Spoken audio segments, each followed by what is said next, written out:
In this video, we're going to take a look at water treatment. I'll introduce you to the concepts of clarification, filtration, demineralization, ion exchange, deaeration. Why do we even need to treat water? If you look at the water in a lake, it looks quite clean. You can cup your hands, pull out a bit of water, it looks light blue in color, and if you didn't know any better, you would think that you can drink it. Unfortunately, this is quite often not the case.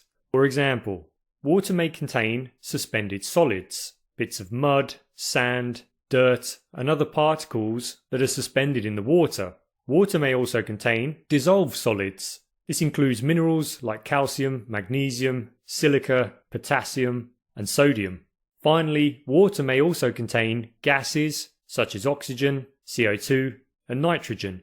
If our water contains large amounts of calcium and magnesium, we refer to this water as hard water. If we were to boil the water away, we would be able to see the calcium as a white, powdery layer that sticks upon our heat transfer surfaces, or it would accumulate on any surface once the water has been boiled and has evaporated. This layer of calcium can become quite large. This layer of calcium is a very good thermal insulator, and this is very bad if it accumulates within a boiler or on any heat transfer surface. It will accumulate over time, it will inhibit heat transfer within the boiler, we'll have to burn more fuel in order to transfer more heat to the water, so that's going to cost us some more money. We risk the boiler tubes rupturing or the welds cracking because the thermal load on the tubes is not even. If scale builds up continuously, we're then also going to get flow restrictions within our piping.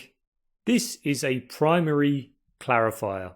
Circular in shape, you may see this in a water treatment plant, maybe even a sewage treatment plant. And then we allow the liquid to stay within the clarifier until the particles that are suspended in the liquid begin to separate out. They're going to fall down due to gravity. We'll extract them through our sludge pit here, and the clean water, it actually comes up here.